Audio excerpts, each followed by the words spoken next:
السلام علیکم ویورز، میرا نام عطاء الرحمن اور آپ دیکھ رہے ہیں عطاء بخاری یوٹیوب چینل۔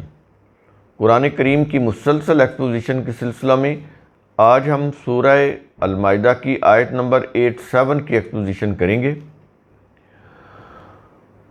اس آیت میں بتایا یہ جا رہا ہے کہ اللہ نے جو چیزیں حلال کی ہیں، تم اپنے مذہبی پیشواؤں کی روح سے ان کو حرام یا حلال قرار دینے کے جو فتوے لیتے ہو، یہ صحیح نہیں ہے۔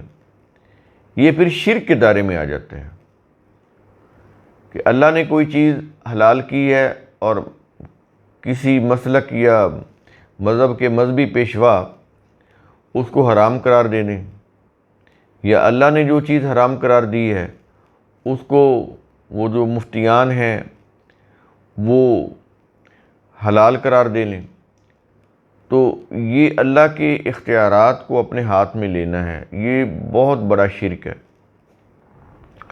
جو ہمارے مسلمانوں کے ہاں اکثر ہر جگہ رائج ہے۔ تو دوسری چیز اس کے اندر یہ چیز کہی جا رہی ہے کہ اپنے آپ کو اعتدال پر رکھو، اللہ کی جو حدود ہیں ان کو تجاوز نہ کرو۔ ظاہر ہے یہ بھی حدود کو تجاوز کرنا ہے نا، کہ جس چیز کو اللہ نے حرام قرار دیا ہے اس کو حلال قرار دے دیا جائے، جس کو حلال قرار دیا ہے اس کو حرام قرار دے دیا جائے۔ اور ہمارے ہاں تو وہ جتنے بھی آپ دیکھیں مسالک، ان کی کتابوں میں تو یہ لسٹیں مرتب کی گئی ہیں کہ یہ حرام ہے یہ حلال ہے، اپنی طرف سے۔ قرآن کے اندر نہیں ہیں یہ چیزیں، اور پھر ان کے اوپر بحثیں ہیں۔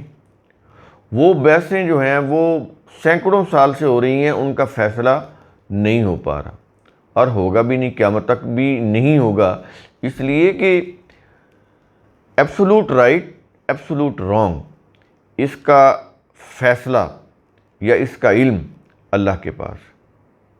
انسان خود سے اپنی عقل سے یہ فیصلہ نہیں کر سکتے، یا اپنے مذہب کی روح سے یا اپنے مسلک کی روح سے، کہ فلاں چیز حلال ہے فلاں چیز حرام ہے۔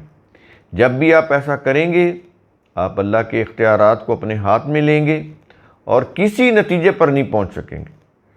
اس کا نتیجہ کیا ہوگا؟ انتشار، افتراق، لڑائی جھگڑا، بحث مباحثہ، یہ ہوگا۔ تو اس سے بچنا چاہیے۔ تو یہ کام کرتے کون ہیں؟ مذہبی پیشوا، وہ جو مفتیان ہوتے ہیں، وہ جو فتوے دیتے ہیں۔ فتویٰ دینا یہ شرک ہے۔ قرآن کی موجودگی میں کسی کو اختیار نہیں ہے کہ وہ فتویٰ دے، حتیٰ کہ رسول کو بھی اختیار نہیں تھا فتویٰ دینے کا۔ رسول کو قرآن بار بار کہہ رہا ہے، کل اے رسول یہ کہہ دے، کل اے رسول کہہ دے، یعنی جو بھی بات پوچھی جاتی تھی وہ اللہ کی طرف سے کہا جاتا تھا کہ اے رسول یہ ہم آپ کو وحی کر رہے ہیں، تو ان لوگوں کو اس وحی کے مطابق یہ جواب دے دے، تو کہہ دے۔ تو یہ جتنے بھی قرآن کے اندر آپ غور کریں، کل کا لفظ آیا ہے نا رسول کو لے کے، اے رسول تو کہہ دے، اے رسول تو کہہ دے، تو اس کا کیا مطلب ہوا؟ کہ رسول کو بھی فتویٰ دینے کا اختیار نہیں تھا۔ یہ بظاہر آپ کو چھوٹی سی چیزیں معلوم ہوں گی یا لگے گی، لیکن کبھی اکیلے بیٹھ کے غور کیجیے گا کہ یہ کتنی بڑی بات ہے کہ رسول سے جو کچھ پوچھا جاتا تھا وہی آتی تھی، اور رسول سے کہا جاتا کہ کل اے رسول تو کہہ دے۔ تو رسول نے اپنی طرف سے کوئی فتویٰ جاری نہیں کیا، کیونکہ یہ رسول کے اختیار میں بھی نہیں تھا کہ وہ شریعت کے احکام دیتے۔ وہ احکام صرف اللہ کی طرف سے آئے۔ تو جتنے بھی شریعت کے انجنکشنز ہیں وہ قرآن کے اندر ہیں، قرآن سے باہر کسی کتاب میں بھی ہوں گے وہ شرک ہوگا۔ یہ چیز آپ ذہن میں رکھ لیں۔ شریعت بھی ایک طریقہ ہوتا ہے یہ چیز سمجھنے کہ کوئی کام کرنا کیسے ہے۔ تو ہم شروع کرتے ہیں آج کی آیت، سورہ المائدہ آیت نمبر 87۔ کہا یہ جا رہا ہے، یا ایھا الذین آمنوا، اے وہ لوگوں جو ایمان لائے ہو۔ اب یہ دیکھیں خطاب مومنین سے ہے، مومنین سے خطاب کر کے کہہ رہا ہے کہ یہ جو ہم آپ کو بتا رہے ہیں یہ غلطی کبھی نہیں کرنی کہ فتوے دینے لگ جاؤ، حرام حلال کے فیصلے کرنے لگ جاؤ، یہ نہیں کرنا۔ اور آج مذہبی پیشوائیت سب سے بڑا کام یہی کر رہی ہے، حرام حلال کی لسٹیں مرتب کرتے ہیں، پھر فتوے دیتے ہیں۔ قرآن منع کر رہا ہے، یہ شرک کے دائرے میں آیت۔ تو اے وہ لوگوں جو ایمان لائے ہو، آگے کیا کہہ رہا ہے؟ کہتا ہے لا تحرموا طیبات، تم حرام نہ ٹھہراؤ ان پاکیزہ چیزوں کو۔ یہ جو پاکیزہ چیزیں ہم نے پیدا کی ہیں تم ان کو حرام نہ ٹھہراؤ۔ کن کو؟ کہتا ہے ما، جن کو۔ ما کا مطلب وہ جن کو۔ آگے کہتا ہے احل اللہ لکم، اللہ نے تمہارے لیے حلال کیا ہے۔ جو چیزیں اللہ نے تمہارے لیے حلال کر دی ہیں ان کو تم، ان پاکیزہ چیزوں کو تم حرام نہ ٹھہراؤ۔ یہ کون کام کرتے ہیں؟ مذہبی پیشوا۔ یہ بار بار میں اس لیے کہہ رہا ہوں تاکہ آپ کو کلیئرٹی کے ساتھ سمجھ آ جائے کہ کون طبقہ یہ کام کر رہا ہے۔ ظاہر ہے عام عوام تو یہ کام نہیں کرتی کہ وہ چیزوں کو حرام اور حلال قرار دے، یہ ان کے مذہبی پیشوا کرتے ہیں، ہر مسلک کے مذہبی پیشوا۔ آگے پھر ہر مسلک کو ماننے والے انہی چیزوں کو حرام یا حلال سمجھ رہے ہوتے ہیں۔ وہ قرآن کی روح سے نہیں ایسا سمجھ رہے ہوتے، کیونکہ قرآن تو وہ پڑھتے ہی نہیں۔ انہوں نے تو جو اپنے مذہبی پیشواؤں سے سنا ہوتا ہے اسی کو وہ دین سمجھ رہے ہوتے ہیں، اسی کو وہ کتاب اللہ کی تعلیم سمجھ رہے ہوتے ہیں، جو کہ بالکل الٹ ہے قرآن سے۔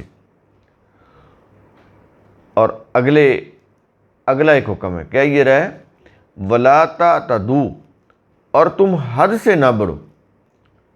اللہ کے قوانین کی جو حد ہے اس کے اندر رہنا ہے، اس سے باہر نہیں نکلنا۔ اگر تم حد سے گزرو گے تو تم ظالم بھی ہوگے اور تم فاسق بھی ہو جاؤ گے۔ فسق کیا ہوتا ہے؟ اپنے پیٹرن سے باہر نکل جانا۔ ہمارا پیٹرن کیا ہے؟ کتاب اللہ، اس کے ضابطے قوانین، ہمیں اسی کے اندر رہنا چاہیے نا۔ اگر ہم اس سے نکل کر اپنا کوئی مذہب مسلک اختیار کر لیں، اپنی مفاد پرستی کی راہوں پر چلنے لگ جائیں تو یہ فسق ہو جائے گا۔ اللہ کے قوانین اور ضابطے ان کے خلاف کرنا تو ظاہر ہے وہ اسی وقت کریں گے نا جب آپ ان کی حد سے باہر نکلیں گے، تو یہ ظلم ہو جائے گا۔ یہ جو ظلم ہے اس کی نتائج، یہ جو فسق ہے اس کے نتائج اس دنیا میں بھی بھگتنے پڑیں گے، بھگتنے پڑ رہے ہیں جیسا کہ ہم بھگت رہے ہیں، اور آخرت میں تو وہ پھر پرپیچولی وہ بھگتنے پڑیں گے۔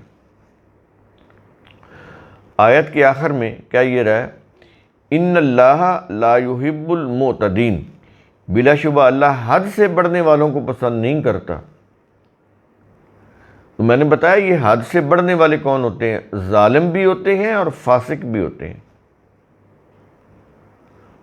فاسق کا عام ترجمہ تو ہم نافرمانی کرتے ہیں نا، لیکن یہ کوئی اس کے صحیح میننگ نہیں ہے۔ فسق ہوتا ہے اللہ کے قوانین کا جو پیٹرن ہے، جو ضابطوں کا پیٹرن، اس سے باہر نکل جانا، یہ فسق ہوتا ہے۔ اب یہ چیز، یہ اگر اس طرح سے کانسیپٹ کلیئر ہو تو پھر قرآن کو سمجھنا بڑا آسان ہو جاتا ہے۔ ترجموں سے قرآن سمجھ نہیں آئے گا۔ قرآن کے جو الفاظ ہیں وہ اپنے اندر پورا کا پورا ایک کانسیپٹ رکھتے ہیں، تو جب تک اس کانسیپٹ کو نہیں سمجھیں گے بات سمجھ نہیں آئے گی۔ ترجمہ کسی بھی زبان کا ہو، وہ قرآن کے ایک لفظ کا اپنی زبان کے ایک لفظ میں ترجمہ کرنے کا متحمل ہی نہیں ہو سکتا۔ قرآن کے الفاظ اتنے کنڈنس ہیں، اتنے کنسنٹریٹڈ ہیں، معنوں کی ایک دنیا آباد ہے ہر لفظ کے اندر۔ تو کہتا ہے کہ بلا شبہ اللہ حد سے بڑھنے والوں کو پسند نہیں کرتا۔ یہ اللہ پسند نہیں کرتا، اس سے کیا مراد ہے؟ کہ تم دنیا میں جو نظام بناؤ ریاست کی سطح کے اوپر، ایسے لوگوں کے لیے سزا مقرر ہونی چاہیے۔ یہ ہے اس کا مطلب. یہ نہیں کہ اللہ پسند نہیں کرتا. اللہ کے اندر یہ انسانی جذبات نہیں ہے، پسند ناپسند، نفرت یا محبت یا عداوت. یہ جذبات ہیں انسانی. پسندیدگی ناپسندیدگی یہ انسانوں کے جذبات ہیں. بات کرنے کا مقصد یہ ہے کہ اگر تم کتاب اللہ کی روح سے ریاست کی سطح پر جب نظام بناؤ تو ایسے ناپسندیدہ لوگوں کے لیے تعزیری سزا ہونی چاہیے کہ انہوں نے یہ جو ہے حد سے بڑھ کر یہ ظلم اور فسق کا کام کیوں کیا. قرآن کریم کا اصول ثم تتفکروا، اس کی روح سے آپ سوچا کریں، غور و فکر کیا کریں. شکریہ.